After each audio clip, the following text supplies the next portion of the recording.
আজ আমি সাদা তিলের বড়া বানাবো। সাদা তিলের বড়া বানানোর জন্য এখানটায় সাদা তিল নিয়েছি, শুকনো সাদা তিল, পোস্ত আর কাঁচা লঙ্কা, 4টে কাঁচা লঙ্কা দিয়েছি।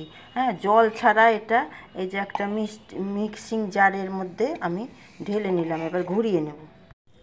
জল ছাড়া এটা ঘুরিয়ে দেখো, দেখতে এরকম হয়েছে। কাঁচা লঙ্কা ছিল না, কাঁচা লঙ্কার যেটুকুন জল ছিল সেইটুকুন বেরিয়েছে, সেই জন্যে। এবারে আমি এখানটাতে এই যে এই গ্রেটারটা দিয়ে একটা আলু গ্রেট করে রেখেছি। হ্যাঁ, আর এখানটাতে লবণ রেখেছি, লবণ দিলাম। পেঁয়াজ কুচো করে রেখেছি, পেঁয়াজ কুচো দিলাম। আর এই ইয়েটা আমি এই গুঁড়ো করে রেখেছিলাম, এটা আমি এতে দিয়ে দেবো, দিয়ে মাখবো। তেল গরম হয়ে গিয়েছে, কড়াইয়ে তেল চাপিয়ে দিয়েছি।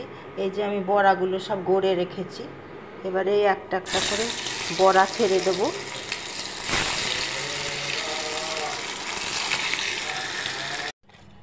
এই যে বড়াগুলো আমি ভেজে নিয়েছি, এরকম লাল লাল করে ভেজে নিতে হবে। সবগুলো ভাজিনি, এখন ওই সোনাইয়ের আর সোনাইয়ের আম্মা দুজনা খাবে, ওদের দুজনার জন্য ভাজলাম, আমাদেরগুলো পরে ভাজবো। খুব সুন্দর মুচমুচে হয় বড়াগুলো, খুব সুন্দর হয়।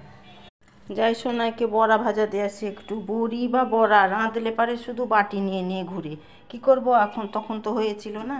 এনে এই যে বসে আছে, চান টান করে বসে আছে, নে বড়া ভাজা খা।